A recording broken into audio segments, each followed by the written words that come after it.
그날 누가 내 이름으로 메일을 보냈을까? 지은호는 그 한 줄이 모니터에 뜬 순간 손끝이 굳었어요. 보낸 사람 지은호 팀장. 그 밑에 적힌 문서 제목은 프로젝트 망인동 수정안 최종. 하지만 그건 자신이 보낸 적 없는 파일이었습니다. 그 순간 며칠 전 새벽에 이지혁이 했던 말이 떠올랐어요.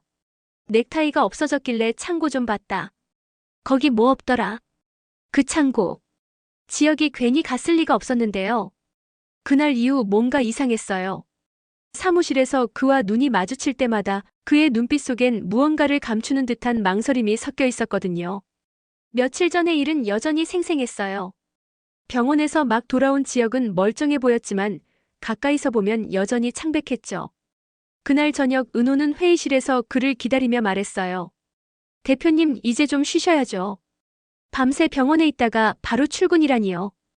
은호야, 대표님이라고 하지 말랬잖아. 그냥 선배라 해. 그건 안 되죠. 회사에선 그래도. 싫어. 난 지금부터 반말할 거야. 너한테 은호야, 지은호 할 거야. 그 말은 농담처럼 들렸지만 이상하게도 가슴이 덜컥 내려앉았어요. 선배라는 단어 안에는 그때의 기억이 있었거든요. 대학 시절 설계실에서 밤을 새우며 서로의 꿈을 이야기하던 그 시절. 그 시절로 되돌아가고 싶다는 말 같았어요. 그날 밤 둘은 퇴근하지 못했어요. 새로 수주받은 신천동 프로젝트 도면을 수정하느라 머리가 지끈거렸죠. 지혁은 커피를 내리며 말했어요. 너 요즘 잘 버틴다. 내가 알던 그 지은호보다 훨씬 단단해졌네. 버티는 게 아니라요. 이제는 그냥 살아남는 거예요. 살아남는 거. 예전엔 일에 진심이었는데요. 요즘은 진심이 위험하다는 걸 알았어요. 지혁은 잠시 말이 없었어요. 그리고 아주 조용히 웃었어요. 나도 그랬는데. 그 말에는 피로와 미련 그리고 미안함이 섞여 있었어요. 지혁은 여전히 자신이 떠났던 그날을 기억하고 있었던 거예요. 은호는 커피를 내려놓고 그를 바라봤어요. 말없이 오래. 시간은 흘러 새벽이 되었고 지혁이 먼저 졸기 시작했어요. 어깨가 조금씩 내려가더니 이윽고 그녀의 쪽으로 기울었죠. 은호는 그대로 가만히 있었어요. 그의 머리가 자기 어깨에 닿은 순간 심장이 바보처럼 뛰기 시작했어요. 그렇게 1시간 정도였을까요? 지혁은 아무 말도 없이 그냥 그 자리에 잠들어 있었어요. 마치 오랫동안 버티던 긴장이 풀린 사람처럼요. 은호는 잠든 그의 얼굴을 보면서 이상한 감정이 밀려왔어요. 이 사람, 이렇게 지쳐 있었구나. 그동안 대표로 상사로 그리고 자신에게는 가끔 이기적으로 보였던 그 사람이 이 순간만큼은 그냥 사람이었어요. 아침 햇살이 들어오자 지혁이 천천히 눈을 떴어요. 그리고 놀란 듯 물었죠. 나 얼마나 잤어? 1시간쯤요. 왜 깨웠어야지. 어깨 아프잖아. 괜찮아요. 선배 아팠잖아요.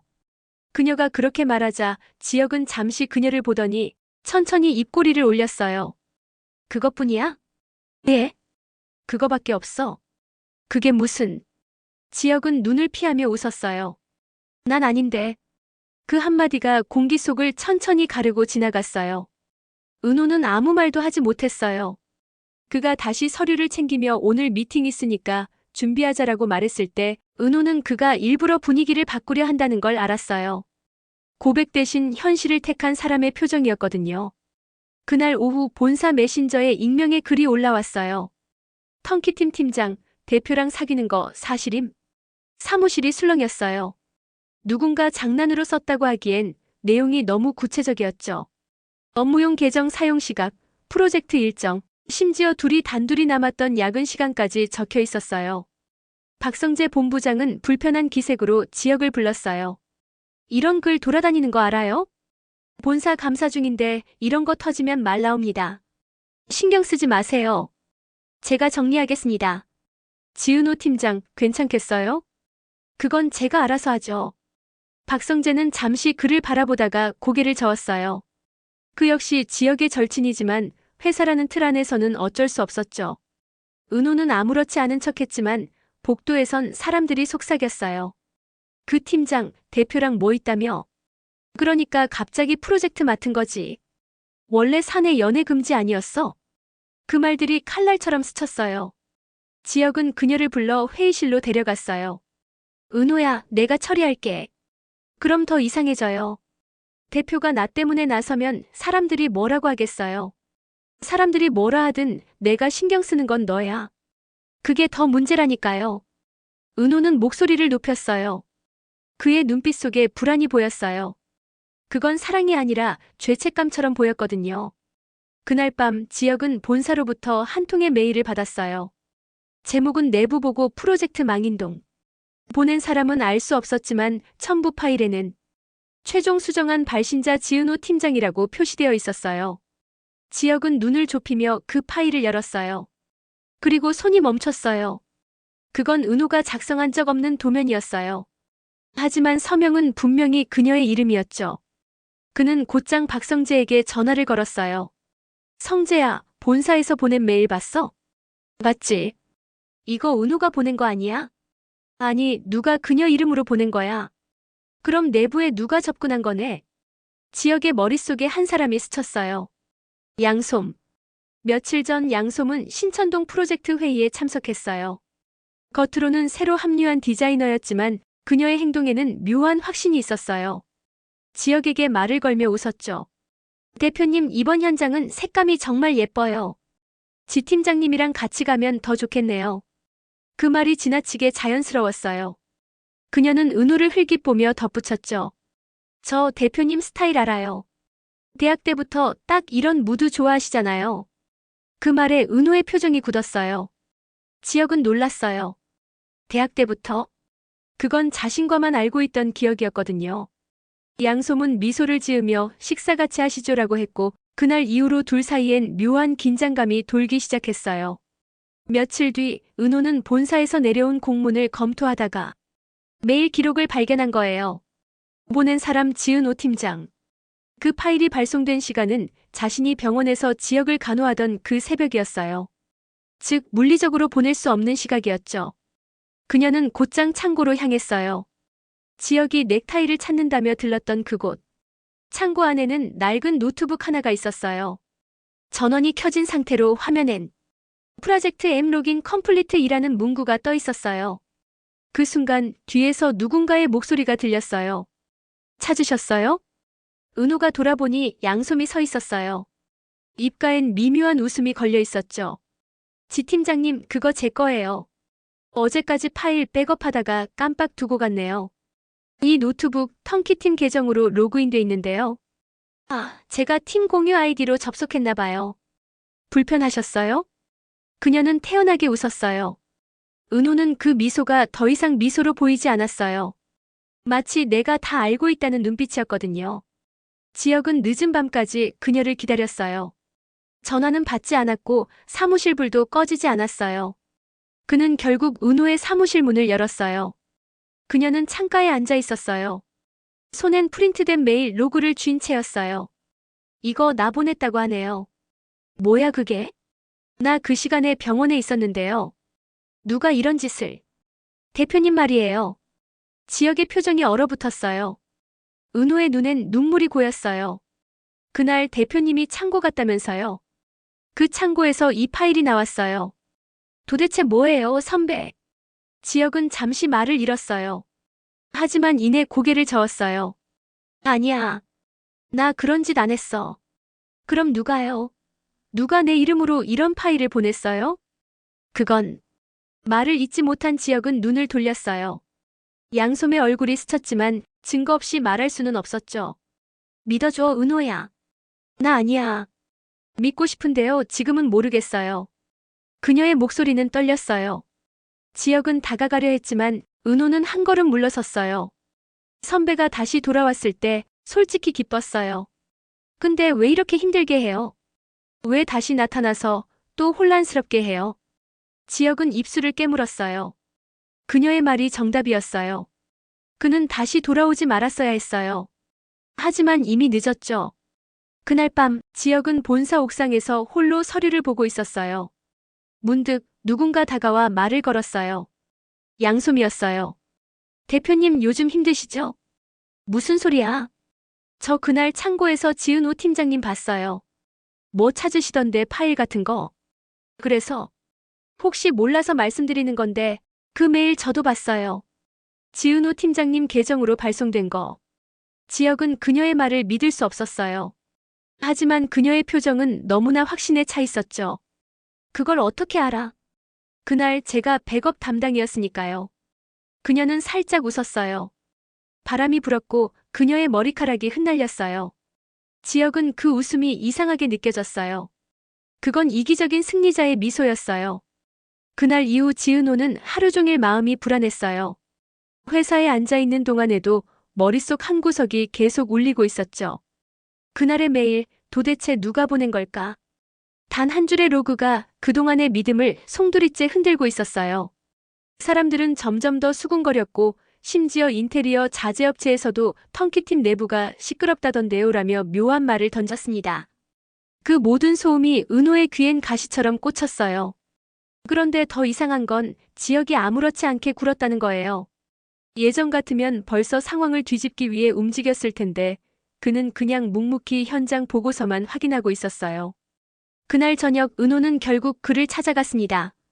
사무실 안은 불이 꺼져 있었고 책상 위엔 그의 휴대폰만 놓여 있었죠. 잠시 후 복도 끝에서 문이 열리더니 지혁이 들어왔어요. 그는 평소보다 훨씬 지쳐 보였어요. 아직 안 갔어? 확인할 게 있어서요. 그 확인 나랑 관련 있지? 은호는 대답하지 않았습니다. 대신 프린트된 로그 파일을 내밀었어요. 이거 제 계정에서 보낸 걸로 돼 있더라고요. 근데 그날 전 병원에 있었어요. 지혁은 서류를 잠시 보다가 고개를 들었어요. 나 믿어줘. 그 말 요즘 너무 많이 들어요. 은호야 선배가 아니라 대표님이죠. 회사에선 그렇게 부르기로 했잖아요. 지혁은 한참 동안 말을 잇지 못했습니다. 그 침묵이 더 괴로웠어요. 은호는 숨을 고르며 말했죠. 만약 진짜 대표님이 아니면 그럼 누가 제 계정을 쓴 걸까요? 저랑 같이 일하는 사람 중 누가 그랬을까요? 찾아낼게. 찾아서 뭐 하게요? 이미 다 퍼졌는데요. 그 말에 지혁의 표정이 굳었어요. 누가 퍼뜨렸는데? 모르겠어요. 근데 사람들은 이미 믿어요. 대표님이 절 감싸주니까 제가 뭘 잘못해도 다 덮인다고요. 지혁은 단호하게 말했어요. 난 감싸준 적 없어. 널 믿은 거야. 믿음이요? 그게 요즘 제일 무서운 단어예요.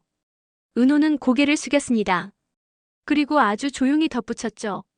선배, 왜 다시 돌아왔어요? 지혁은 대답하지 않았습니다. 그 질문에는 회사 일도 책임도 명예도 아닌 다른 의미가 있었으니까요. 그는 그녀를 향해 다가가다 멈췄어요. 그리고 짧게 말했죠. 널 보고 싶었어. 그 말이 너무 단순해서 오히려 가슴이 먹먹했습니다.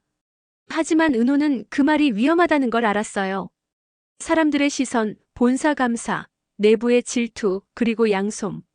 그 모든 것들이 둘 사이의 감정을 끊임없이 압박하고 있었거든요. 다음 날 턴키팀 회의실에서 양솜은 은호에게 미소를 지으며 말을 걸었어요. 지 팀장님, 어제 본사에서 또 연락 왔어요. 프로젝트 자료 검토 다시 하래요. 왜요? 수정 다 끝났는데. 아마 발신 로그 때문인 것 같아요. 대표님한테도 얘기했대요. 은호는 얼굴이 굳었어요. 대표님이요? 네, 대표님이 직접 회신하셨대요. 내가 처리하겠다고. 그 말에 은호의 손이 떨렸어요. 내가 처리하겠다라니. 마치 본인이 뭔가 알고 있다는 뉘앙스처럼 들렸어요. 그날 오후 은호는 본사 서버 담당자에게 몰래 연락했어요. 저희 팀 계정 로그 기록 좀 확인해 주실 수 있을까요? 담당자는 잠시 망설이다가 조심스레 말했어요. 그날 접속된 IP가 본사 계정으로 연결돼 있었어요. 그런데요, 이상하게도 그 접속 권한은 대표님 계정에서 승인된 상태였어요. 은호의 눈이 커졌어요. 대표님 계정에서요? 네. 시스템상 그 시간대에 대표님이 승인 요청을 했더라고요. 전화를 끊은 뒤 그녀는 손으로 얼굴을 감쌌어요. 지혁 선배가 그럴 리 없어, 그럴 리가 하지만 머릿속에서는 또 다른 목소리가 속삭였어요. 그 사람 예전에도 나 몰래 무슨 일 숨겼었잖아. 대학 시절 교수와의 갈등 때문에 둘이 함께 설계안을 제출하지 못했을 때 지혁은 혼자 교수실에 가서 모든 책임을 짊어졌어요. 그때 그는 괜찮아, 너만은 다치지 말라고 말했죠. 그때부터였어요. 그는 늘 자신이 대신 감당하는 사람, 은호는 늘 그 그림자 속에 서 있는 사람이 되어버렸어요. 그게 보호인지 죄책감인지 이제는 구분이 안 됐어요. 밤이 되자 은호는 창고로 다시 향했어요. 이번엔 누군가 따라오는 발소리가 들렸어요. 뒤를 돌아보니 박성재가 서 있었어요. 너 지금 위험한 일에 손 떼고 있어. 본부장님 지역이 너 지키려고 지금 본사 사람들한테 다 맞서고 있다. 그거 알아? 근데 왜 아무 말도 안 해요? 저한테도 본사에도. 그게 그놈 스타일이지. 늘 혼자 다 짊어지는 거. 근데 전 더는 모르겠어요. 믿을 수도 안 믿을 수도 없어요. 박성재는 잠시 한숨을 쉬었어요. 넌 아직도 그 사람 좋아하지? 그게 문제야. 감정이 들어가면 판단이 흐려져. 나도 예전에 그랬거든. 본부장님도요? 박성재는 씁쓸하게 웃었어요. 난 회사 때문에 그리고 사람 때문에 내 인생 절반을 잃었어. 너까지 그렇게 되지 마. 그의 말은 묘하게 진심이었어요. 하지만 은호는 이미 돌아설 수 없었어요. 창고 안으로 들어가자 낡은 노트북 화면이 여전히 켜져 있었어요. 이번엔 화면에 낯선 메시지가 떠 있었어요. 지은호 팀장, 본사 내부 감사 중. 접속 시 경고. 그때 갑자기 화면이 깜빡이더니 자동으로 파일 하나가 열렸어요. 러코드 2023-IR. MP4.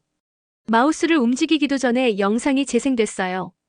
화면 속엔 회의실이 나왔고 지역과 본사 감사팀장이 서 있었어요. 그리고 그 사이에 양솜이 앉아 있었죠. 팀장이 말했어요. 대표님 내부 공사비 변동은 언제 보고하셨죠? 지역은 잠시 망설이다가 지은호 팀장이 수정 도면을 보냈다고 들었습니다라고 말했어요. 은호의 손끝이 얼어붙었어요. 영상 속에서 지역은 분명 그렇게 말했어요. 그 말을 들은 순간 가슴이 쿵 떨어졌어요. 들었습니다라는 표현, 그것은 직접 본 게 아니라 누군가로부터 들었다는 의미였어요. 그런데 그 누군가가 누구였을까요? 영상 속 양솜이 살짝 웃었어요. 네, 제가 그날 확인했어요. 대표님 앞에서 직접. 그리고 장면이 끝났어요. 은호는 화면을 덮었어요. 그랬구나, 결국 다 그렇게 된 거구나.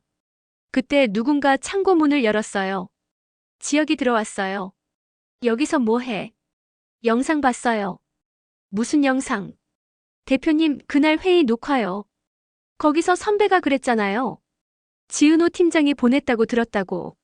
지역은 당황한 표정을 감추지 못했어요. 그건 오해야. 오해요? 전 이제 그 말이 제일 싫어요. 은호야, 제발 그만하세요. 더 들을 말 없어요. 그녀는 노트북을 닫고 지나쳤어요. 그런데 문 앞에서 잠시 멈췄어요. 선배가 진짜 그런 거 아니면 그럼 누가 제 이름을 쓴 건데요? 지역은 대답하지 않았어요. 그날 밤 그는 양솜을 불렀어요. 그날 영상, 내가 왜 거기 있었지? 대표님이 부르셨잖아요. 난 그런 기억 없어. 근데요, 대표님 계정으로 승인 요청 올라왔어요. 제 접근 권한 대표님이 승인했어요. 그게 말이 돼? 안 믿으시겠죠? 근데 이젠 다 믿을걸요. 본사도 사람들도 심지어 지은호 팀장도요. 양솜의 말투는 도발적이었어요. 지역은 그제야 깨달았어요. 누군가 그의 계정을 해킹했거나 혹은 내부 누군가가 접근 권한을 조작했을 수도 있다는 걸. 그리고 그 중심에 양솜이 있었어요. 그는 조용히 말했어요. 너 나랑 예전에 같은 학교였지? 네, 선배. 근데 왜 나 기억 안 난다고 했어? 양솜은 미소를 지었어요. 그땐 그냥 기억하고 싶지 않았거든요. 왜? 그날 선배가 교수님 대신 발표 나갔잖아요. 근데 그때 나도 그 팀에 있었어요. 지역은 놀랐어요. 그게 무슨 근데 선배는 나 몰랐죠. 발표 직전에 팀 명단에서 내 이름 빠졌었으니까. 그거 누가 있게요? 지은호 선배요. 지역은 믿을 수 없었어요. 거짓말이야. 거짓말일 수도 있죠. 근데 그때 난 잘렸고 지은호 선배는 교수 추천받아서 현장 실습 갔어요. 그때부터였어요. 내가 얼마나 불공평한 세상인지 깨달은 게. 양솜의 눈빛은 차가웠어요. 이제 그 빚 다 갚을 때 됐죠. 그 말에 지역은 숨이 막혔어요.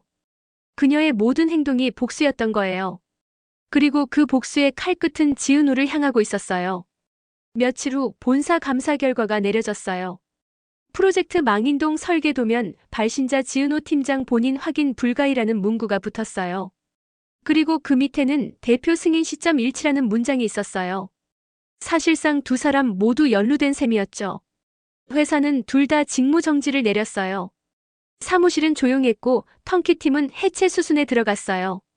사람들은 속삭였어요. 둘 다 같이 무너지는 거지. 결국 사랑이 문제야. 내부자 있었대. 그런 말들 속에서 은호는 홀로 앉아 있었어요. 박성재가 찾아와 조용히 말했어요. 지혁이 널 지키려 했어. 그게 무슨 말이에요? 본사회의 때 그 사람 자기 계정으로 승인했다고 했어. 너 지키려고 일부러 거짓말한 거야. 그럼 그 사람 너 대신 징계받을 거야. 은호는 눈앞이 하얘졌어요. 머리가 멍해졌어요. 왜 그런 거예요?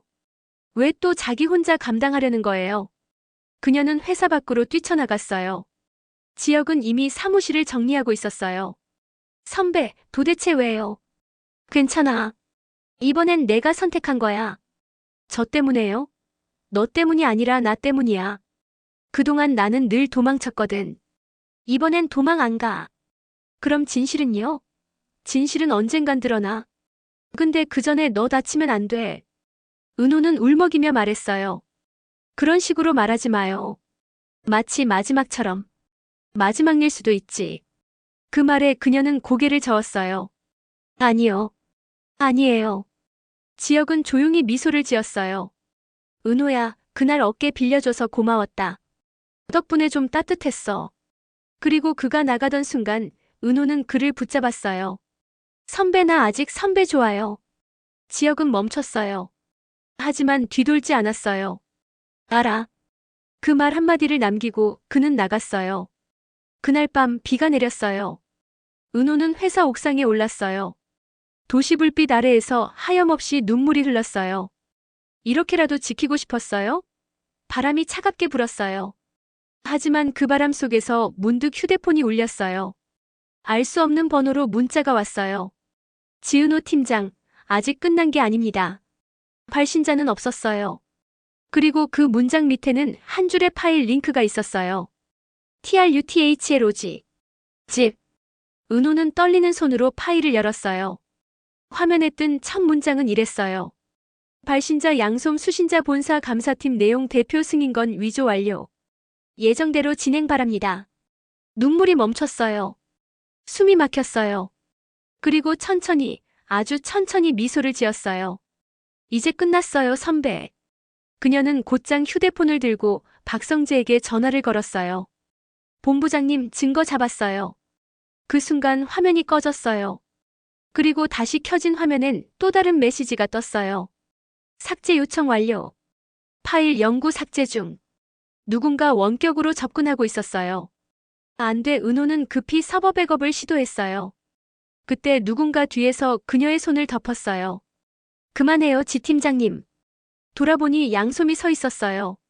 눈빛엔 섬뜩한 미소가 서려 있었어요. 선배가 저한테 한 짓, 이제야 돌려주는 거예요. 당신 도대체 왜 공평해야 하잖아요. 누군 무너지고 누군 살아남고 난 이제 내 차례야. 그럼 지혁 선배는요? 왜 그 사람까지 그 사람은 그냥 컬레터럴, 부수 피해자죠. 양솜은 웃었어요. 근데 사랑 참 이상해요. 자기 무너지는 줄도 모르고 상대부터 감싸잖아요. 당신은 사랑이 뭔지도 몰라요. 그럴지도요. 근데 어차피 끝났어요. 그녀가 노트북 전원을 끄려는 순간 문이 열렸어요. 지혁이 뛰어들어왔어요. 손대. 그는 곧장 노트북을 닫고 양솜을 밀어냈어요. 너 지금 무슨 짓 하는지 알아? 선배가 몰랐던 거 이제 다 알겠죠? 내가 왜 이러는지. 그게 복수야? 사람 인생을 망쳐놓고 그게 복수야? 선배도 그랬잖아요. 나 몰라봤잖아요. 그때부터였어요. 그녀의 눈에서 눈물이 흘렀어요. 선배가 나 몰라본 순간 나도 사람 그만하기로 했어요. 그 말에 지혁은 아무 말도 하지 못했어요. 양솜은 고개를 떨군 채 사라졌어요. 그리고 남겨진 건 꺼진 노트북과 울고 있는 은호뿐이었어요. 지역은 천천히 그녀에게 다가가서 말했어요. 괜찮아. 복구할 수 있을 거야. 아니요. 괜찮아요. 이제 다 알았으니까요. 그녀는 울음 속에서 웃었어요. 선배, 나 믿어요. 이제 진짜로. 그날 새벽 그들은 회사 옥상에서 나란히 앉아 있었습니다. 빗소리만 들렸고 도시의 불빛이 멀리 깜빡였어요. 지역이 조용히 말했어요. 이제 뭐 할 거야? 다시 시작해야죠. 무너졌으니까. 같이? 그건. 지역이 숨을 고르며 말을 잇지 못했어요. 비가 조금씩 내리고 있었고 옥상 난간 아래로 떨어지는 빗방울이 도시의 불빛에 반사돼 반짝였죠. 지은호는 그를 바라봤어요. 같이요? 그건 아직 모르겠어. 지역의 목소리는 낮았어요. 너랑 다시 일하고 싶은 마음은 있지. 하지만 이번 일로 회사가 우리를 어떻게 볼지 나도 모르겠다. 전요. 그녀가 잠시 멈췄어요. 이번 일 끝나면 턴키팀 다시 세울 거예요. 대표님 없이도요. 그래, 그게 너답다. 근데요, 언젠가 다시 부르면 그땐 같이 하고 싶어요. 일 말고 사람으로서. 지역은 웃지 않았어요. 다만 아주 짧게 고개를 끄덕였어요. 그 순간 휴대폰이 울렸어요. 박성재에게서 온 메시지였죠. 지역 본사 감사팀 재조사 들어간다. 내 계정 승인 기록, 위조 가능성 발견. 그는 화면을 오래 바라보다가 숨을 내쉬었어요.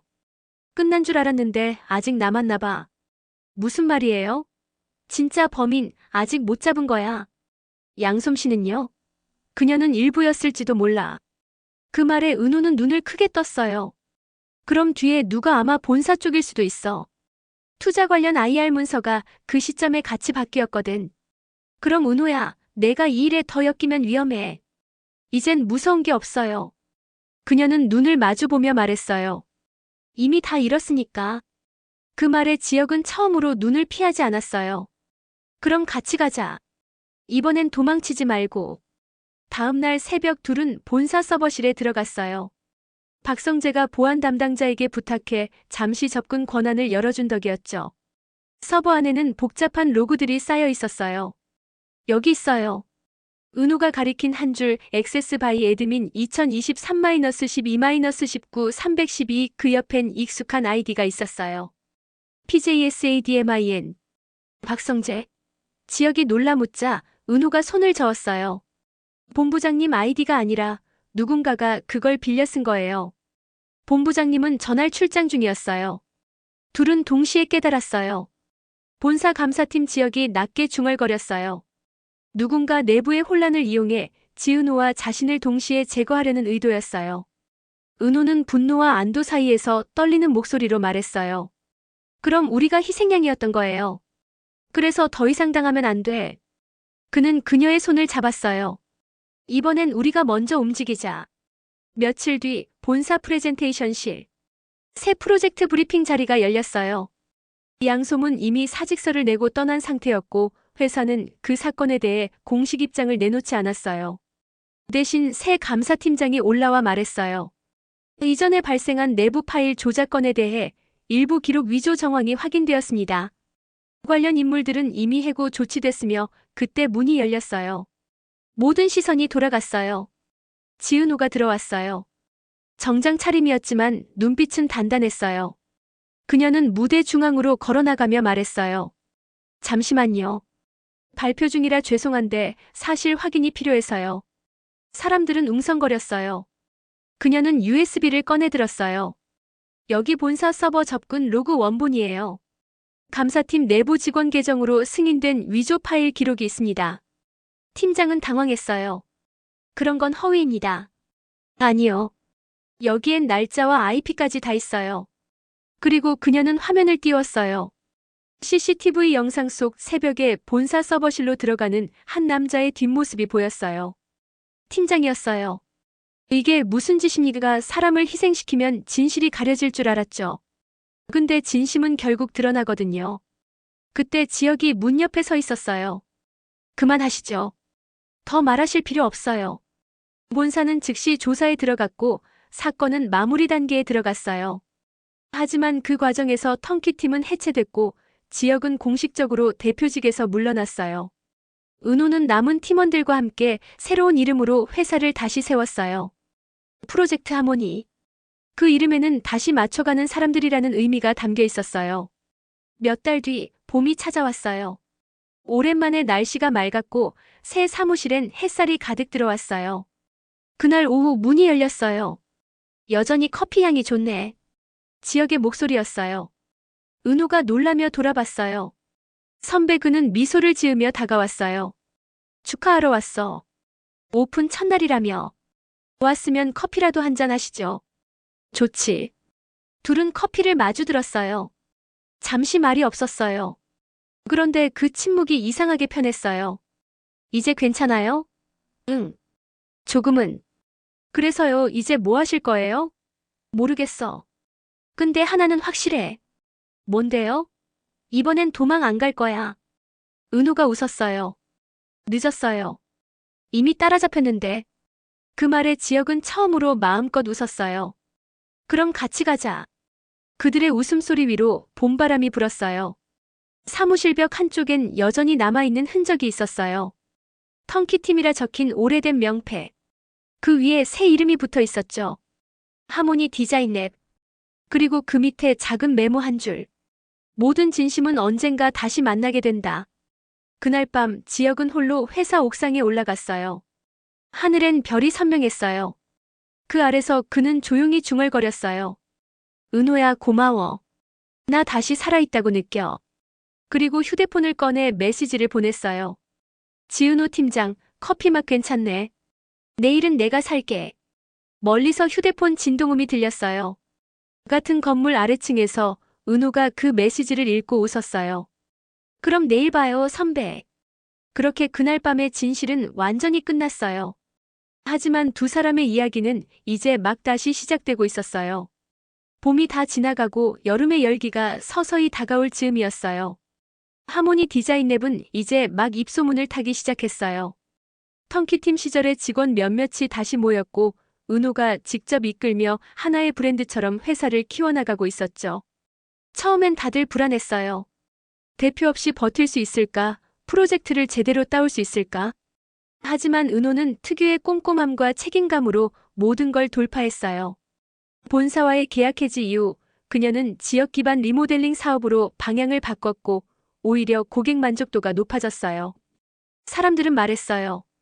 지은호 팀장은 결국 해냈어. 혼자서도 버티는 사람이었네. 하지만 그런 말이 들려올 때마다 그녀는 마음 한켠이 허전했어요. 이 지역이 없었기 때문이었죠. 그와의 연락은 그날 이후 줄어들었어요. 커피를 사겠다는 문자가 마지막이었어요. 그 문장 하나로 그녀는 한동안 버텼지만 시간이 지나면서 그 짧은 문장이 오히려 더 큰 그리움이 됐어요. 하루가 끝나면 습관처럼 휴대폰을 확인했죠. 오늘도 없네. 그렇게 중얼거릴 때마다 옆자리에서 수빈이 웃으며 말했어요. 언니 또요? 설마 그 대표님? 아니, 그냥 일 때문에. 에이, 누가 봐도 그건 남자 때문에 하는 표정이에요. 수빈아, 일이나 해. 근데 진짜 언니랑 그 대표님 스토리 완전 드라마예요. 내가 봤을 땐 시즌이 나와야 돼요. 은우는 웃었지만 속으로는 시즌이는 없을지도 모르겠다는 생각이 들었어요. 그때 문이 열리며 익숙한 목소리가 들렸어요. 하모니 디자인 랩, 요즘 핫하다더니. 박성재였어요. 그는 여전히 깔끔한 정장 차림이었고 여전한 자신감이 느껴졌어요. 본부장님? 이젠 본부장 아니야. 본사 관두고 내 건축 자문회사 차렸어. 진짜요? 그래서 일거리 좀 줄어왔지. 근데 나보다 더 먼저 온 사람이 있네. 은호가 뒤를 돌아봤어요. 문가에 서 있는 사람. 지역이었어요. 예전보다 머리가 조금 길었고 표정엔 어딘가 여유가 느껴졌어요. 선배 일거리 좀 있나 해서. 여긴 손님도 받는 곳이에요? 손님 아닌데. 예전에 같이 일한 동업자였잖아. 그의 농담 섞인 말투에 사무실 분위기가 잠시 묘하게 따뜻해졌어요. 수빈이 눈치를 보며 은호에게 귓속말로 말했어요. 언니, 시즌이 시작이에요. 은호는 얼굴이 붉어졌어요. 박성재는 그 모습을 보며 웃었어요. 좋네, 분위기. 하지만 그 웃음 뒤엔 어딘가 씁쓸한 그림자가 있었어요. 그는 한동안 회사를 위해, 친구를 위해, 너무 많은 걸 감췄던 사람이었으니까요. 잠시 후 셋은 회의실에 앉았어요. 박성재가 말했다. 신규 프로젝트가 있어. 예전에 우리가 못 끝낸 망인동 복구건이야. 본사에서 손 털고 나갔는데 지역 주민들이 재개발 반대하고 있어서 누군가 마무리해야 하거든. 망인동 은호가 중얼거렸어요. 그 이름엔 너무 많은 기억이 담겨 있었어요. 난 빠질게. 지역이 단호하게 말했어요. 아직 거긴 내 이름에 그림자가 남아있어. 그래서 오히려 내가 해야 돼. 박성재가 말했다. 이번엔 클리어하게 정리해야 해. 다시는 누가 너나 은호 욕 못하게. 잠시 정적이 흘렀어요. 결국 은호가 조용히 고개를 끄덕였어요. 좋아요. 이번엔 우리가 끝내요. 그렇게 다시 시작된 망인동 프로젝트. 이번엔 본사가 아니라 세 사람의 손으로 완전히 새롭게 진행됐어요. 현장은 예전보다 훨씬 복잡했어요. 기존 건물의 붕괴 위험 때문에 주민 협의부터 다시 해야 했죠. 현장 첫날, 은호는 낡은 골목을 바라보다가 문득 옛날 생각이 났어요. 처음 지역과 설계했던 때. 그때 그는 늘 말했다. 건물은 결국 사람 사는 집이 돼야 해. 그 말이 그제야 이해됐어요. 그땐 디자인이 전부였는데 이제는 사람이 전부가 된 거예요. 지역은 현장에서 여전히 묵묵했어요. 말은 적지만 모든 걸 세심하게 챙겼죠. 둘 사이엔 다시 말로는 표현되지 않는 공기가 돌았어요. 가까우면서도 멀고 익숙하면서도 낯선 거리. 그날 밤 둘은 현장 사무실에서 도면을 함께 보다가 동시에 손이 닿았어요. 잠시 멈춘 시선. 은호가 천천히 손을 뺐어요. 아직은 알아. 지역이 짧게 대답했어요. 지금은 일이 먼저야. 응. 그렇게 말하면서도 마음속 어딘가가 뜨거워졌어요. 서로의 손끝이 닿은 감각은 오래 남았죠. 다음 날 예기치 못한 일이 일어났어요. 프로젝트 투자사에서 계약 철회 통보가 왔어요. 이유는 단 하나, 이전 감사 사건 관련 불신 회복 미비. 또다시 과거의 그림자가 두 사람을 따라잡은 거예요. 박성재는 화가 났어요. 그놈의 감사 사건이 언제까지 발목을 잡을 거야? 괜찮아요. 우리 방식으로 가요. 은호가 담담히 말했어요. 이번엔 투자 없이 시작해요. 지역 기반으로 직접 시공사랑 협약 맺고. 그게 가능하겠어? 될 거예요. 선배도 옛날에 말했잖아요. 건물은 사람 사는 집이라고.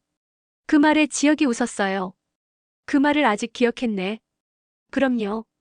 잊을 수가 없죠. 그 순간 박성재는 묘하게 둘의 대화에 끼어들지 못했어요. 그도 알았어요. 그 둘 사이엔 자신이 들어갈 틈이 없다는 걸. 그는 그날 회의 끝에 혼잣말처럼 중얼거렸어요. 그래, 이번엔 너희가 이겨야 해.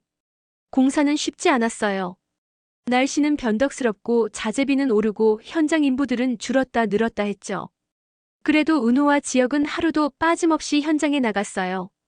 밤엔 도면을 수정하고 낮엔 현장을 돌며 의견을 나눴죠. 어느 날 폭우가 쏟아진 날이었어요. 현장 천장이 일부 무너져 내렸어요. 은호가 급히 뛰어들었어요.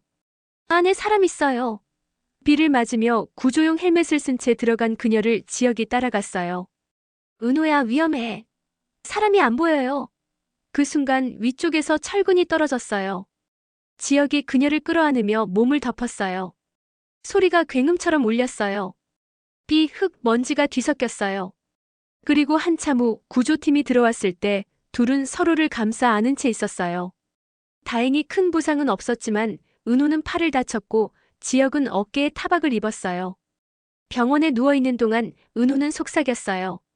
이번엔 제가 빌려줄게요. 뭐? 어깨요. 그때처럼.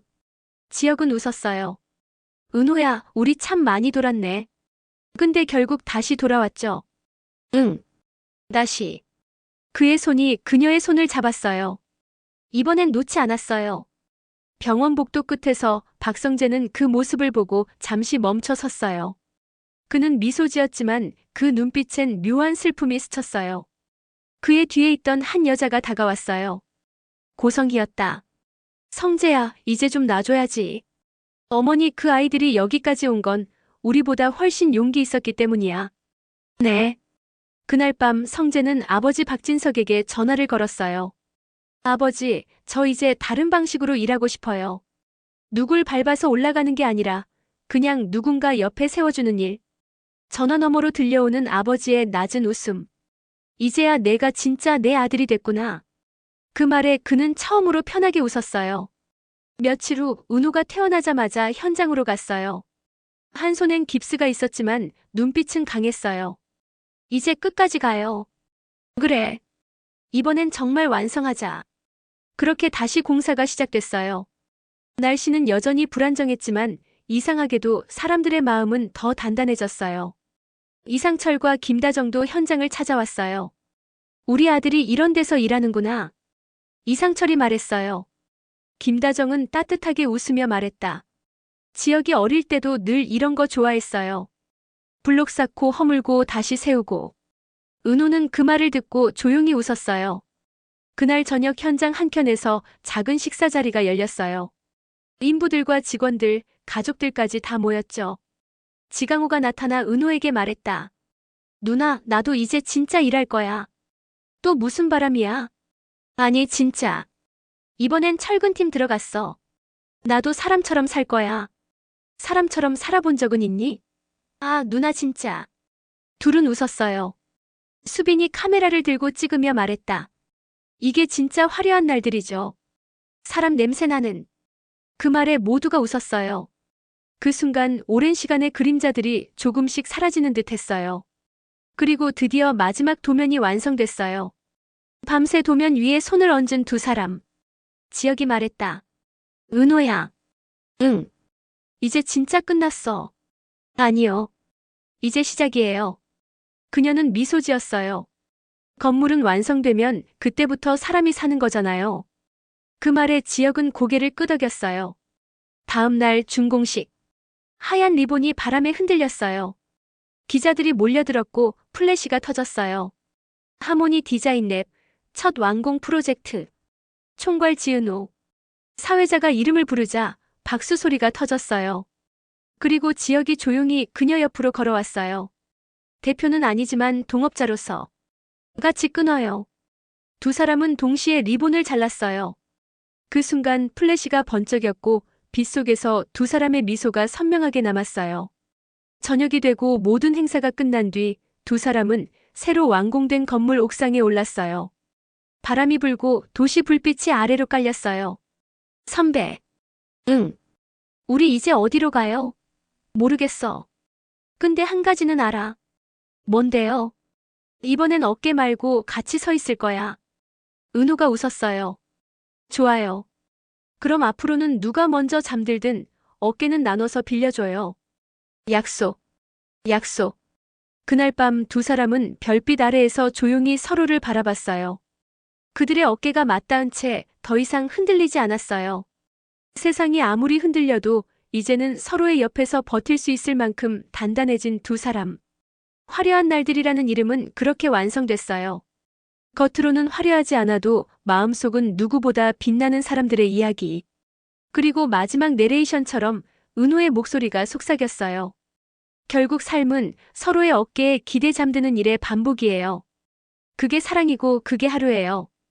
바람이 지나가고 달빛이 천천히 건물 위로 비쳤어요. 누군가가 남긴 메모가 바람에 날렸어요.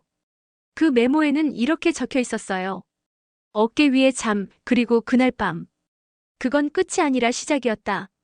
새로 완공된 건물 앞, 조용히 내리는 여름비는 도심의 불빛을 부드럽게 흩뜨리고 있었어요. 하모니 디자인 랩의 간판은 아직 빛이 채 익지 않은 초저녁의 공기 속에서 은은하게 반짝였어요. 망인동 프로젝트 완공식이 끝난 지 사흘째 되는 밤, 지혁은 혼자 현장을 다시 찾았어요. 사람들은 모두 돌아갔고 불 꺼진 건물 안엔 비냄새와 석재 냄새가 섞여 있었어요. 그 안을 걸으며 그는 문득 오래전 병원에서 깨어났던 날을 떠올렸어요. 지은호가 자신의 어깨에 머리를 기대고 있던 그 밤. 그때 느꼈던 온기가 이상하게 지금보다 더 선명했어요. 그때도 비가 왔었죠. 그때도 그는 말하지 못했어요. 나한텐 아직 너뿐이야. 그 말을 꺼내지 못한 게 늘 마음에 걸렸어요. 그는 깊게 숨을 쉬었어요. 이젠 말해야지. 늦기 전에. 그렇게 마음을 다잡던 찰나 휴대폰이 울렸어요. 수신자 박성재. 지역 지금 뉴스 봤어? 무슨 뉴스? 망인동 건물 하자 신고 들어왔어. 외벽 균열 사진이 떠돌고 있어. 뭐라고? 지역은 즉시 차량을 돌려 건물 뒤편으로 향했어요. 거긴 실제 균열이 아니라 누군가 고의로 찍어 퍼뜨린 합성 사진이었어요. 하지만 이미 댓글엔 하모니 디자인의 부실 시공이라는 제목으로 수백 개의 글이 달리고 있었죠. 그는 이를 악물었어요. 또 누군가 시작했구나. 그는 본사 쪽엔 더 이상 적이 없다고 생각했는데 그건 착각이었어요. 현장에 도착하자 이미 은호가 와 있었어요. 그녀는 눈이 충혈된 채 사진을 들고 있었어요. 이거 합성이에요. 현장엔 균열 없어요. 알아. 근데 기사에 제 이름이 또 올라왔어요. 이은호, 턴키팀 사건 재발 논란이라고. 이런 미친. 지역은 말을 잇지 못했어요. 선배, 우리 그냥 포기할까요? 사람들은 늘 똑같아요. 우리가 뭘 해도 결국 예전처럼 볼 거예요. 포기하지 마. 근데 또요? 또 싸워요? 또 증명해요? 그동안 증명한 게 몇 번인데요. 이번엔 달라. 이번엔 우리가 뒤에 안 숨을 거야. 그 말 예전에 병원에서도 들었어요. 이번엔 진짜야. 그의 눈빛은 단단했어요. 이젠 숨지 않아. 그리고 도망도 안 가. 그는 즉시 내부 CCTV를 확인하기 위해 건물로 들어갔어요. 보안실 모니터에는 새벽 2시 14분, 누군가가 몰래 건물 안으로 들어오는 장면이 찍혀 있었어요. 헬멧과 마스크를 쓴 채 외벽에 뭔가를 뿌리고 있었죠. 은호가 놀라며 말했어요. 저 사람, 양솜이에요. 화면을 멈춘 순간 비바람에 스쳐 지나가던 그 눈매가 정확히 그녀였어요. 그녀 회사 나갔다고 들었는데 아니요. 복수 못 끝낸 거예요. 그럼 경찰에 아니요. 이번엔 제가 직접 만나야 해요. 은호야. 선배, 이번엔 제가 나설게요. 그동안 선배가 대신 다 감당했잖아요. 이번엔 제가 직접 끝낼게요. 그녀는 비를 맞으며 밖으로 나갔어요. 그리고 다음 날 카페 한켠에서 양솜과 마주 앉아 있었어요. 그래서 날 찾아왔어요? 양솜은 웃고 있었어요. 그때처럼 또 감정으로 덮으려고요? 왜 이러는 거예요? 이미 다 끝났잖아요. 끝났다고요? 난 그날 이후 하루도 끝난 적이 없어요. 내 이름은 사라졌고 당신 이름은 다시 빛났어요. 세상이 그렇게 불공평하단 걸 내가 제일 잘 알죠. 그럼 사람을 이렇게 망가뜨리면 공평해져요? 적어도 나는 이제 기억될 거예요. 나쁜 사람으로라도. 은호는 한참 동안 그녀를 바라보다가 조용히 말했다. 그럼 그렇게 해요. 근데 기억될 때 하나만은 알아요. 당신이 부순 건 건물이 아니라 사람이라는 거. 그게 뭐 어때서요? 사람은 복원돼요. 건물은 부서져도 다시 세울 수 있어요.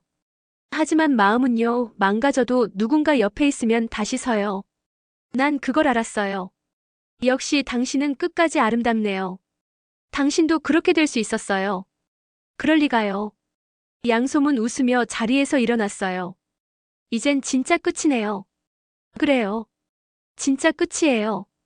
그날 밤 은호는 혼자 회사로 돌아왔어요.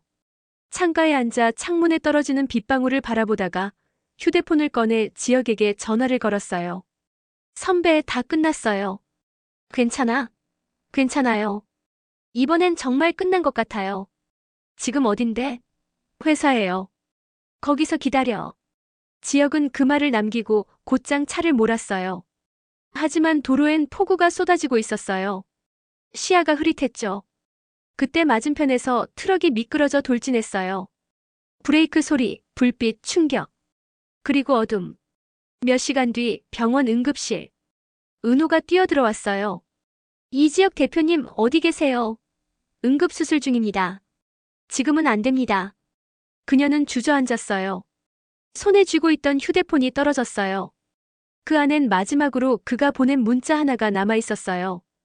은호야, 이제는 내가 나 대신 살아줘야 해. 그 문장을 보는 순간 눈물이 멈추지 않았어요. 그 말하지 말라니까요. 그런 말하지 말라니까요. 그녀는 복도 바닥에 주저앉은 채 울었어요. 수술실 불빛이 꺼지고 의사가 나왔어요. 수술은 성공했습니다. 하지만 회복까지는 시간이 좀 걸릴 겁니다. 그녀는 안도의 숨을 내쉬었어요. 그리고 중얼거렸어요. 다행이다. 진짜 다행이다. 며칠이 지나고 지혁은 병실에서 깨어났어요. 휑한 하얀 천장, 양냄새, 그리고 커튼 사이로 스며드는 오후의 빛. 옆엔 은호가 있었어요. 또 날 살렸네. 그가 농담처럼 말했어요. 이번엔 제가 선배 지켰어요. 이제 비쳤네. 그럼 평생 갚으세요. 그건 조금 비싸겠는데. 괜찮아요. 전장기 할부 좋아하거든요. 둘은 웃었어요. 하지만 웃음 속엔 눈물이 섞여 있었어요. 그날 저녁 병실에 박성재가 찾아왔어요. 그는 진지한 얼굴이었어요. 양솜 구속됐어. 고의훼손 및 명예훼손 혐의로. 근데요? 그녀 조사받으면서 이런 말을 했대. 그 사람들은 결국 나처럼 될 거예요. 버텨봐야 세상이 더럽다는 걸 깨닫겠죠. 은호가 낮게 말했다. 우린 안 그래요. 그래. 그렇게 살아. 박성재는 미소를 지었어요. 지혁, 내가 그동안 혼자 다 떠안던 거 이제 내려놔라. 이제 내 옆에 사람이 있잖아.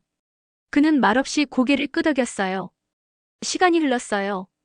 가을이 찾아왔고 망인동거리는 새로 세워진 건물들로 활기를 되찾았어요. 하모니 디자인랩은 지역의 신뢰를 얻으며 성장했어요. 현관에는 손님들의 감사 편지가 붙어 있었어요.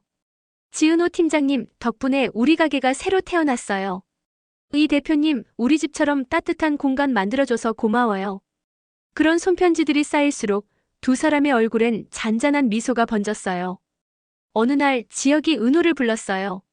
나 여행 좀 가볼까 해. 어디요? 아버지 고향. 여수 근처. 혼자요? 응. 정리할 게 좀 있어서. 그럼 같이 가요. 괜찮아. 이번엔 나 혼자 다녀올게. 그럼 언제 돌아와요? 글쎄. 돌아올 수 있을까? 그 말 하지 말라니까요. 그는 웃었어요. 농담이야. 돌아올게. 근데 내가 날 기다려줄지는 모르겠네. 기다릴게요. 내가 언제 안 기다린 적 있었어요? 그 말에 지혁은 아무 말도 하지 못했어요. 여수로 떠난 그는 며칠간 부모님 집에서 머물렀어요. 이상철과 김다정은 아들의 얼굴을 보며 반가워했어요. 우리 아들 이제야 웃네. 이젠 좀 괜찮아요. 지은호 씨랑은 잘 지내요. 그럼 됐지 뭐. 사람은 결국 사람이 답이야. 아버지 말 이제야 이해돼요.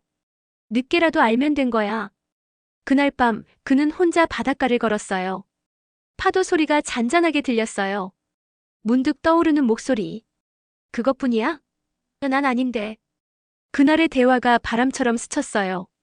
그는 바다에 돌을 던지며 중얼거렸어요. 은호야, 나 이제야 내 마음 다 알겠어. 그리고 조용히 웃었어요. 서울로 돌아온 그는 깜짝 놀랐어요. 사무실 한켠에 작은 파티 장식이 있었거든요. 웰컴백 선배. 이게 뭐야? 돌아온 걸 축하하는 거죠. 언제 준비했어? 매일 했어요. 혹시 오늘 올까봐. 그는 그 말을 듣고 아무 말도 하지 못했어요. 그날 밤 둘은 사무실 옥상에서 다시 마주 앉았어요. 달빛이 그들의 얼굴을 비추고 있었어요. 이젠 정말 끝났네요. 그래. 근데 왜 이렇게 허전하지? 끝이 아니라서 그래. 그럼 뭐예요? 다음 시작. 또 시작해요, 우리. 이번엔 중간에 끊기지 말고. 약속해요. 약속. 그녀는 손을 내밀었어요. 그는 그 손을 꼭 잡았어요. 그 순간 바람이 불었고 종이 한 장이 하늘로 흩날렸어요. 그 위엔 두 사람이 함께 쓴 글씨가 있었어요. 화려한 날들 다시 시작. 그리고 아래에는 작은 글씨로 이렇게 적혀 있었어요. 사랑은 끝이 아니라 다시 꾸는 꿈이다. 그날 밤 도시는 고요했어요. 하지만 두 사람의 마음속에는 새로운 날이 피어나고 있었어요. 어깨 위에 잠으로 시작된 사랑은 이제 서로의 옆에서 깨어있는 사랑으로 자라나고 있었어요. 그리고 그 사랑은 세상의 어떤 의심도 흔들 수 없는 단단한 진심이 되었어요. 아침이 밝았어요. 창문 너머로 햇살이 들어왔어요. 은호가 커피를 내리며 말했다. 선배, 커피 진짜 못 내리네요. 그래서 내가 필요하지. 그럼 평생 커피는 제가 내릴게요. 그럼 평생 같이 마시자. 둘은 웃었어요. 그리고 그 웃음이 오랫동안 멈추지 않았어요. 창밖에 붙은 간판이 반짝였어요. 하모니 디자인랩 모든 진심이 머무는 곳. 그 밑에는 작은 문구가 적혀 있었어요. 지은호 앤드 이지혁. 세상은 여전히 복잡했지만 그들은 단순하게 사랑했어요. 서로의 어깨에 기대어 다시 한번 눈을 감았어요. 이번엔 두 사람 모두 같은 꿈을 꾸었어요. 그날 밤 다시 어깨 위에 잠이 찾아왔어요. 그리고 그건 진짜 끝이 아니라 진심의 시작이었어요. 하모니 디자인랩이 문을 연 지 1년이 흘렀어요. 처음에는 턴키팀 스캔들의 잔재라며 색안경을 끼던 사람들도 이제는 성실한 시공팀, 믿을 수 있는 리모델링 회사라고 불렀어요. 그 사이 지혁은 대표직이 아닌 현장 총감독으로 돌아왔어요. 정장을 벗고 다시 작업복을 입은 그의 모습은 오히려 더 자연스러웠어요. 사람들은 여전히 그를 대표님이라 불렀지만 그는 웃으며 이제 그냥 현장 팀장이라 해요라고 말하곤 했어요. 지은호는 그 옆에서 디자이너이자 실질적인 기획을 담당하고 있었죠. 두 사람은 예전처럼 서로 부딪히고 싸우고 밤새 도면을 수정했지만 이제는 그 속에 상처가 아닌 신뢰가 남아 있었어요. 봄이 다시 찾아온 어느 날 은호는 출근하자마자 이상한 걸 봤어요. 사무실 한가운데에 커다란 포스터가 붙어 있었어요. 하모니 디자인랩 1주년 기념 전시회 우리가 만든 공간, 우리가 살고 싶은 세상. 그 밑에는 작게 서명이 적혀 있었어요. 기획 이지혁. 이게 뭐예요? 서프라이즈죠. 지혁은 커피를 내리며 아무렇지 않게 말했어요. 우리가 만든 프로젝트들을 사진으로 전시하려고요. 망인동부터 신천동, 그리고 여수까지. 사람들이 우리가 뭘 믿고 만들었는지 보게요. 근데 이게 제 이름으로 올라왔어요. 총괄 큐레이터 지은호. 그럼 누가 해야 돼요? 나보다 내가 더 어울리지. 이건 또 몰래 준비한 거잖아요. 너도 예전엔 나 몰래 야근했잖아요. 그 말에 은호가 웃었어요. 선배는 참 이제 이런 거에 능숙하네요. 오랜 연습의 결과지. 그 웃음 속엔 여유와 애정이 함께 섞여 있었어요. 전시회는 생각보다 큰 반향을 일으켰어요. 건축가들뿐 아니라 시민들도 찾아와 사진 앞에서 오래 머물렀어요. 그들이 가장 오래 서 있던 코너는 망인동의 밤이라는 제목이 붙은 사진이었어요. 그 사진 속엔 비를 맞으며 공사장에 서 있는 두 사람의 뒷모습이 담겨 있었어요. 누군가 물었어요. 저게 연출이에요? 지혁은 대답했어요. 아니요, 그날 진짜였어요. 은호는 그 말을 듣고 가만히 웃었어요. 그 사진은 두 사람의 과거를 닮아 있었어요. 비를 맞고 다치고 다시 일어서고 그 모든 시간이 하나의 장면으로 남은 거였죠.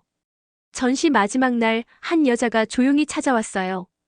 그녀는 머리를 짧게 자르고 눈빛이 한결 부드러워져 있었어요. 양솜이었어요. 지혁이 놀라며 말했다. 넌 형량 줄어들었어요. 자수했어요. 다 제 잘못이라고. 그럼 왜 여길? 보고 싶었어요. 내가 부쉈던 사람들, 다시 세워진 모습. 은호는 그녀를 똑바로 바라봤어요. 이제야 왔네요. 늦었죠? 아니요. 그래도 왔잖아요. 양솜의 눈에 눈물이 맺혔어요. 사과하고 싶었어요.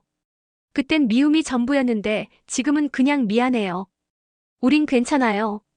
상처는 남았지만 그 자리에 다른 게 자랐어요. 다른 게요? 사람. 그녀는 울었어요. 조용히 아무 말 없이. 그리고 돌아서며 마지막으로 말했어요. 고마워요.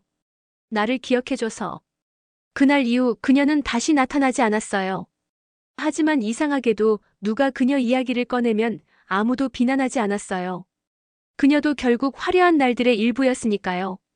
시간이 더 흘러 가을이 되었을 때 하모니 디자인랩은 새로운 프로젝트를 맡았어요. 조옥래 재가복지센터 리모델링. 은호는 도면을 보며 웃었어요. 할머니 이름 그대로 쓰셨네요? 응. 할머니가 평생 꿈꾸던 거였거든. 나이 들어도 쉴 수 있는 집.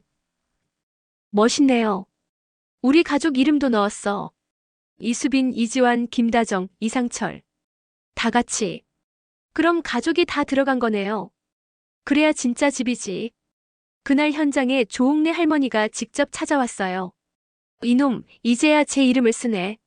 늙은이가 뭐라고. 할머니 덕분이에요. 여전히 정정하시네요. 에이, 속으론 썩었지. 근데 아직 손주 결혼식은 봐야 하잖냐? 그 말에 은호가 장난스럽게 말했다. 그럼 빨리 성사시켜야겠네요. 할머니는 눈을 가늘게 뜨며 두 사람을 번갈아 봤어요. 이봐, 내 눈은 장식이 아니야. 벌써 다 알고 있어. 둘은 동시에 얼굴이 빨개졌어요. 할머니. 지혁아, 내가 그 아이 놓치면 바보다. 세상은 언제나 일보다 사람이 먼저야. 그 말은 웃음처럼 들렸지만 이상하게 가슴 한켠이 따뜻해졌어요. 며칠 후 회사 사람들은 모두 모여 조촐한 송년회를 열었어요. 박성재는 건배사를 맡았죠. 작년엔 우리가 망했고 올해는 살았고 내년엔 날 거야. 건배. 모두가 웃으며 잔을 부딪혔어요. 지강호는 그 자리에서 노래를 불렀어요. 누나를 위한 헌정곡이야. 은호가 손사래를 쳤지만 결국 박수를 쳤어요. 이수빈은 SNS 생중계를 하며 우리 회사 진짜 드라마 같죠? 라고 말했어요. 그 말에 댓글이 달렸어요. 진짜 드라마로 만들어도 될 듯. 제목 화려한 날들. 모두 웃었어요. 하지만 그 웃음 속엔 눈물이 섞여 있었어요. 힘든 시간을 함께 견뎌낸 사람들만이 공유할 수 있는 눈물이었죠. 밤이 늦어 모두가 떠난 뒤 옥상엔 두 사람만 남았어요. 겨울바람이 불었지만 이상하게 춥지 않았어요. 은호가 조용히 말했다. 선배, 이젠 진짜 물어볼게요. 그때 병원에서 왜 나 걱정했냐고 물었죠? 응. 이제 대답할 수 있어요. 걱정했어요. 많이. 너무. 그는 웃었어요. 나도 그랬어. 너무 늦게 알았지만. 이젠 늦지 않았어요. 그녀가 손을 내밀었어요. 그가 그 손을 잡았어요. 선배. 응. 우리 평생 서로 어깨 빌려주면서 살아요. 좋아. 근데 이번엔 나도 기대야 돼. 그건 제가 환영하죠. 눈이 내리기 시작했어요. 도시의 불빛 위로 하얀 눈이 떨어졌어요. 은호가 말했다. 이상하죠. 눈이 내리는데 따뜻해요. 그게 사람 때문이지. 사람이요? 응. 내 옆에 너 있으니까. 그 말에 은호는 눈을 감았어요. 이제야 진짜 화려한 날들 같네요. 그래. 드디어 우리도 빛나네. 그날 밤 화면은 천천히 멀어지며 도시의 전경을 비췄어요. 하모니 디자인랩 건물 옥상에서 두 사람이 나란히 서 있었어요. 하얀 눈이 내려앉은 그들의 어깨 위로 자막이 떠올랐어요. 모든 진심은 언젠가 서로의 어깨 위에 닿는다. 그 밑에 작은 글씨로 이어졌어요. 화려한 날들 끝, 그리고 시작. 하지만 에필로그는 거기서 끝나지 않았어요. 몇 달 뒤 따뜻한 봄날. 하모니 디자인랩 2주년 기념일. 사람들로 붐비는 회사 로비에 커다란 사진이 걸려 있었어요. 비 오는 현장에서 서로를 바라보던 두 사람의 뒷모습. 그 밑엔 이 문장이 새겨져 있었어요. 우리는 결국 서로의 공간이 되었다. 그날 방문객 중엔 낯익은 얼굴이 있었어요. 정순이었다. 은호의 어머니. 그녀는 딸을 보며 말했다. 이제야 얼굴에 평안이 있네. 이제야 좀 숨통이 트여요. 그 사람 덕이지. 은호가 고개를 끄덕였어요. 그래. 좋은 인연은 다 이유가 있는 거야. 괜히 오는 게 아니야. 정순이는 돌아서며 한마디를 남겼어요. 이제 네 인생 살아라, 딸. 해질 무렵 지혁은 옥상에서 바람을 맞고 있었어요. 은호가 커피 두 잔을 들고 올라왔어요. 오늘은 커피 맛 괜찮죠? 응. 드디어 합격점. 그럼 보너스로 하나 더 줄까요? 뭔데? 그녀가 작은 상자를 내밀었어요. 이게 뭐야? 하모니 디자인랩의 새 도장. 근데 이름이 바뀌었어요. 그가 상자를 열자 도장에 새겨진 문구가 눈에 들어왔어요. 지은호 앤드 이지혁 공동대표. 그는 놀라며 말했다. 이거 언제? 오늘 아침. 등기 완료. 너 진짜. 이제 같이 가요. 일도 인생도. 그 순간 바람이 불고 사무실 간판이 살짝 흔들렸어요. 하모니 디자인랩이라는 글자 위로 한 줄 빛이 내려왔어요. 그건 마치 두 사람의 내일을 축복하는 듯 했어요. 지혁은 웃으며 말했다. 이제 진짜 화려하네. 그럼요. 우리 인생도 리모델링 됐으니까. 두 사람은 웃으며 건물 밖을 바라봤어요. 도시의 불빛이 하나둘 켜지고 사람들의 하루가 저마다의 속도로 흘러가고 있었어요. 그 속에서 하모니 디자인랩의 불빛은 유난히 따뜻했어요. 그건 누군가의 어깨 위에서 피어난 사랑이 만든 빛이었죠. 그리고 마지막 장면. 밤이 깊어지자 사무실 불이 하나씩 꺼졌어요. 남은 불빛은 두 사람의 책상 위에 놓인 사진 하나. 병원에서 처음 서로를 마주보며 웃던 그날의 사진. 그 밑엔 짧게 이렇게 적혀 있었어요. 어깨 위에 잠, 그날 밤부터 우리 인생은 다시 시작됐다. 카메라는 천천히 창문 밖으로 나가 도시 전경을 비췄어요. 수많은 불빛 사이에서 하모니 디자인랩의 간판이 환하게 빛나고 있었어요. 그 빛이 점점 번지며 마침내 화면 위에 마지막 자막이 떠올랐어요. 드라마는 다음을 기약하며 막을 내렸습니다. 지금까지 영상이 재미있으셨다면 구독, 좋아요, 알림 설정 부탁드려요. 영상 제작에 큰 힘이 됩니다.